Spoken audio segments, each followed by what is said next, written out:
जय श्री कृष्णा, राधे राधे। आप सभी का मेरे लड्डू गोपाला चैनल पर बहुत बहुत स्वागत है।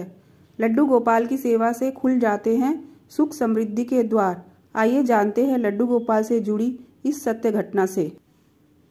कमल किशोर सोने और हीरे के जवाहरात बनाने और बेचने का काम करता था। उसकी दुकान से बने हुए गहने दूर दूर तक मशहूर थे। लोग दूसरे शहर से भी कमल किशोर की दुकान से गहने लेने और बनवाने आते थे। चाहे हाथों के कंगन हो, चाहे गले का हार हो, चाहे कानों के कुंडल हो, उसमें हीरे और सोने की बहुत सुंदर मीनाकारी होती थी कि सब देखने वाले देखते ही रह जाते थे। इतना बड़ा कारोबार होने के बावजूद भी कमल किशोर बहुत ही शांत और सरल स्वभाव वाला व्यक्ति था। उसको इस माया का इतना रंग नहीं चढ़ा हुआ था।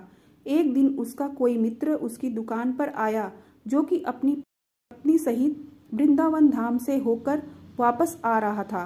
तो उस मित्र ने सोचा कि चलो थोड़ा सा प्रसाद अपने मित्र कमल किशोर को भी देता चलूं। उसकी दुकान पर जब वह पहुंचा, तब कमल किशोर का एक कारीगर एक सोने और हीरे जड़ित बहुत सुंदर हार बनाकर कमल किशोर को देने के लिए आया था। कमल किशोर उस हार को देख ही रहा था कि उसका मित्र उसकी दुकान पर पहुंचा। कमल किशोर का मित्र अपने साथ वृंदावन से एक बहुत सुंदर लड्डू गोपाल, जिसका स्वरूप अत्यंत मोहक था, साथ लेकर आया था। जब उसका मित्र दुकान पर बैठा तो उसकी गोद में लड्डू गोपाल जी विराजमान थे।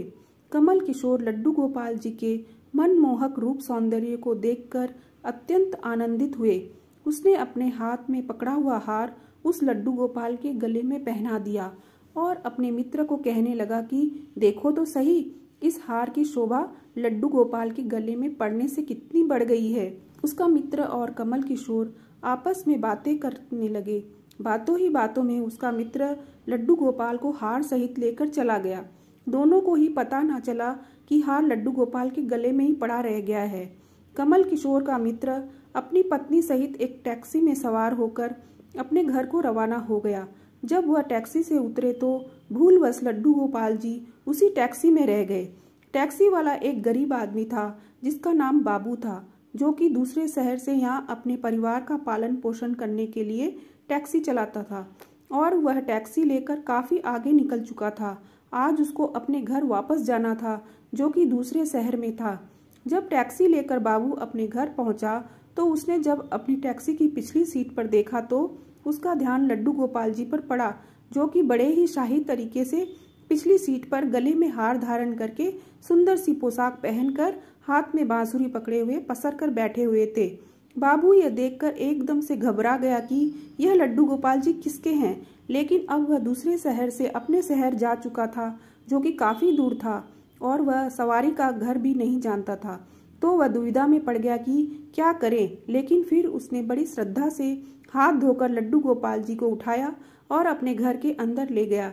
जैसे ही उसने घर के अंदर प्रवेश किया, उसकी पत्नी ने उसके हाथ में पकड़े लड्डू गोपाल जी को जब देखा तो इतनी सुंदर स्वरूप वाले लड्डू गोपाल जी को देखकर उसकी पत्नी ने झट से लड्डू गोपाल जी को अपने पति के हाथों से ले लिया। उसकी पत्नी, जिसकी 8 साल शादी को हो चुके थे, उसके अभी तक कोई संतान नहीं थी, लेकिन गोपाल जी को हाथ में लेते ही उसका वात्सल्य भाव जाग उठा। उसकी ममतामयी और करुणामयी आंखें झरझर बहने लगी। ममतावश और वात्सल्य भाव के कारण ठाकुर जी को गोद में उठाते ही उसको ऐसे लगा उसने किसी अपने ही बच्चे को गोद में उठाया है। उसके स्तनों से अपने आप दूध निकलने लगा। अपनी ऐसी दशा देखकर बाबू की पत्नी मालती बहुत हैरान हुए। उसने कसकर गोपाल जी को अपने सीने से लगा लिया और आंखों में आंसू बहाती बोलने लगी, अरे बाबू, तुम नहीं जानते कि आज तुम मेरे लिए कितना अमूल्य रत्न लेकर आए हो। बाबू कुछ समझ नहीं पा रहा था कि मेरी पत्नी को अचानक से क्या हो गया है, लेकिन उसकी पत्नी तो जैसे बावरी सी हो गई थी। वह गोपाल जी को जल्दी जल्दी अंदर ले गई, उससे बातें करने लगी। अरे लाला, इतनी दूर से आए हो, तुम्हें भूख लगी होगी। और उसने जल्दी जल्दी मधु और घी से बनी चूरी बनाकर और गर्म दूध गर्म करके ठाकुर जी को भोग लगाया। और इधर कमल किशोर ने जब अपनी दुकान पर हार को ना देखा तो उसको याद आया कि हार तो ठाकुर जी के गले में ही रह गया है। तो उसने अपने मित्र को संदेशा भेजा। तो मित्र ने आगे से जवाब दिया, अरे मित्र, वह माखन चोर और चित चोर हार सहित खुद ही चोरी हो गया है। मैं तो खुद इतना परेशान हूँ। कमल किशोर अब थोड़ा सा परेशान हो गया कि इतना कीमती हार ना जाने कहाँ चला गया। मुझे तो लाखों का नुकसान हो गया, लेकिन फिर भी अपने सरल स्वभाव के कारण उसने अपने मित्र को कुछ नहीं कहा और उसने अपने मन में सोचा कि कोई बात नहीं, मेरा हार तो ठाकुर जी के ही अंग लगा है। अगर मेरी भावना सच्ची है तो ठाकुर जी उसको पहने रखें।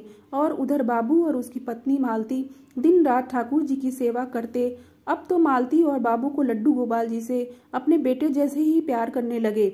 लड्डू गोपाल जी की कृपा से अब मालती के घर एक बहुत ही सुंदर बेटी ने जन्म लिया। इन सब बातों का श्रेय वह लड्डू गोपाल जी को देते हैं कि यह हमारा बेटा है, हमारा परिवार पूरा हो गया। मालती लड्डू गोपाल जी को इतना स्नेह करती कि रात को उठ उठ कर देखने जाती कि लड्डू गोपाल जी को कोई कष्ट तो नहीं है।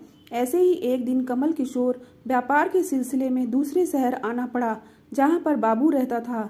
लेकिन दुर्भाग्यवश जब वो उस शहर में पहुंचा तो अचानक से इतनी बारिश शुरू हो गई कि कमल किशोर को जहाँ पहुंचना था वहाँ पहुंच न सका।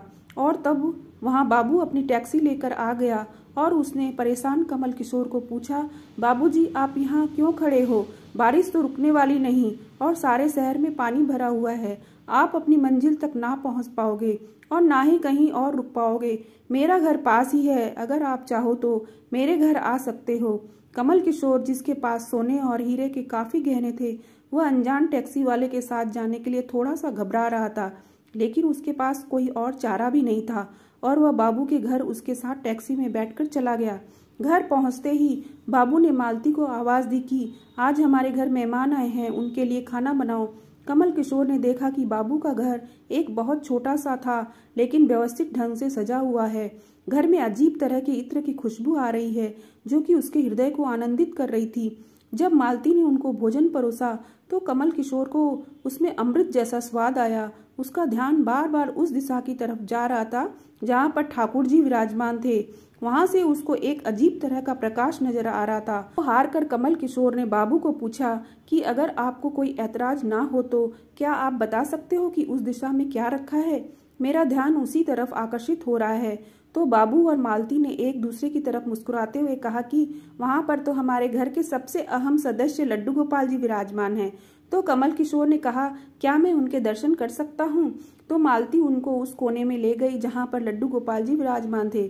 कमल किशोर लड्डू गोपाल जी को और उनके गले में पड़े हार को देखकर एकदम से हैरान हो गए। तो वही लड्डू गोपाल है, तो यही हार है जो मैंने अपने मित्र के लड्डू गोपाल जी को डाला था। कमल किशोर ने बड़ी विनम्रता से पूछा कि यह गोपाल जी तुम कहाँ से लाए? बाबू, जिसके मन में कोई भी छल कपट नहीं था, उसने कमल किशोर को सारी बात बता दी कि कैसे उसको सौभाग्य से गोपाल जी मिले और उनके हमारे घर आने से हमारा दुर्भाग्य सौभाग्य में बदल गया। तो हार ठाकुर जी के गले में पड़ा है, उसकी कीमत क्या है? तो बाबू और मालती ने बड़ी विनम्रता से हाथ जोड़कर कहा कि जो चीज हमारे लड्डू गोपाल जी के अंग लग गई, हम उसका मूल्य नहीं जानना चाहते और हमारे लाला के सामने किसी चीज की कोई मोल नहीं है। तो कमल किशोर एकदम से चुप हो गया और उसने मन में सोचा कि चलो अच्छा है, मेरा हार ठाकुर जी अपने अंग लगाए हुए हैं। अगले दिन जब वह चलने को तैयार हुआ और बाबू उनको टैक्सी में लेकर उनके मंजिल तक पहुंचाने गया, तब कमल किशोर टैक्सी से उतरा और जाने लगा। तभी बाबू ने उनको आवाज लगाई कि जरा रुको, यह आपका कोई सामान हमारी टैक्सी में रह गया है। लेकिन कमल किशोर ने कहा, मैंने तो वहाँ कुछ नहीं रखा। लेकिन बाबू ने कहा कि यह बैग तो आपका ही है। जब कमल किशोर ने उसको खोल कर देखा, उसमें बहुत सारे पैसे थे। कमल किशोर एकदम से हक्का बक्का रह गया कि यह तो इतने पैसे हैं जितने की इस हार की कीमत है। उसकी आंखों में आंसू आ गए कि जब तक मैंने निश्चल भाव से ठाकुर जी को वह हार धारण करवाया हुआ था, तब तक उन्होंने पहने रखा। मैंने उनको पैसे का सुनाया तो उन्होंने मेरा अभिमान तोड़ने के लिए पैसे मुझे दे दिए हैं। वह ठाकुर जी से क्षमा मांगने लगा, लेकिन अब वो कर भी क्या सकता था।